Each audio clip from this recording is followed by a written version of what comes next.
আমরা কোনো তামিল তেলুগু ভাইব আপনাদের জন্য ক্রিয়েট করতে চাইনি। এই টপিকগুলো নিয়ে আমি কথা বলতে চাই না। এটা রাহিম কেন বলেছে আমি সেটা জানি না, কারণ আমার মনে হয় যে এইটা একটা অনাকাঙ্ক্ষিত কথা শুরু করে, একটা আলোচনা শুরু করে, যেটা এই মুহূর্তে আমার প্রয়োজনই নেই। সিনেমার বাজেট যদি আপনি আমার কাছে রিয়েলি জানতে চান, যেটা আমাদের মেকিং কস্ট, যেটা আমাদের ইনভেস্টমেন্ট আমি বলবো প্রডিউসারের, সেটার বেশ অনেকাংশ আমরা অলরেডি রিকভার করেছি, বাট আমরা চুপচাপ ছিলাম। তার একটা বড় কারণ হচ্ছে আমরা যেহেতু অনেকদিন ধরে স্ক্রিপ্ট রাইটিংয়ে সময় দিতে পেরেছি, আমরা প্রথম দিন থেকে জানতাম যে কোন কোন ব্র্যান্ড আমাদের সাথে অ্যাসোসিয়েটেড হচ্ছে। তো আমরা কোনো ব্র্যান্ডকে ফোর্সফুলি ইন্ট্রোডিউস করিনি, কিন্তু ভেরি স্মার্টলি আমরা অনেকগুলো সুন্দর প্লেসমেন্ট নিয়ে ডিল করেছি। আপনারা অনেকেই জানেন যে শান সিনেমা আমরা থিয়েটারে যতটা লং রান পেয়েছে, তার থেকে এক্সট্রিমলি ওয়েল বিজনেস করেছে যখন এটা ডাবড হয়েছে, যেটা সাউথের 3-4টা ল্যাঙ্গুয়েজে ডাবড হয়েছে, হিন্দিতে ডাবড হয়েছে। তো বিভিন্নভাবে সামহাও ছবিটা ছড়িয়ে গেছে।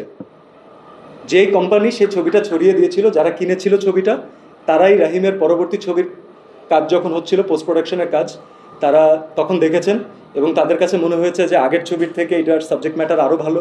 সো তারা এবারও সেই রাইটস কেনার জন্য আলহামদুলিল্লাহ সেই ইচ্ছা পোষণ করেছেন। So business wise cinema ultimately smartly handle করার কারণে আমার মনে হয় তারা তাদের অনেক কিছু আগে থেকে তুলে ফেলবে। তবে সিনেমার ক্রেডিট তখনই হবে যখন সিনেমা দর্শকদের সাথে হলে কানেক্ট করবে। আমরা কোনো তামিল তেলুগু ভাইব আপনাদের জন্য ক্রিয়েট করতে চাইনি, তবে আমরা আমাদের দেশের একটা ফিল্মের একটা দেশি ল্যাঙ্গুয়েজ, সিনেম্যাটিক স্টাইলিশ একটা ল্যাঙ্গুয়েজ ক্রিয়েট করতে চেয়েছি, এবং আমাদের যে বাজেট আছে তার মধ্যেই আমরা হাইয়েস্ট লেভেলে গিয়ে সেটা করতে চেয়েছি। এবং সেটা কোনো না কোনো জায়গা থেকে আমরা কিছুটা হলেও আপনাদের সাথে কানেক্টেড হতে সফল হয়েছি। তার কারণ হচ্ছে আপনাদের রেসপন্সে আমরা সেটা টের পেয়েছি। আমাদের নিজেদের সিনেম্যাটিক ল্যাঙ্গুয়েজে যদি আমি বলি, আমাদের দেশি সোয়াগ কী, আমাদের দেশি স্টাইল কী। আমি যদি আজকে স্যুট পরে হেলিকপ্টার থেকে নামি, আমি বলবো না যে এটা আমার দেশি সোয়াগ। আমার দেশি সোয়াগ তখন হবে যখন আমি আমার লুঙ্গিটা নিয়ে ক্যারি করতে পারবো স্টাইলিশ ওয়েতে।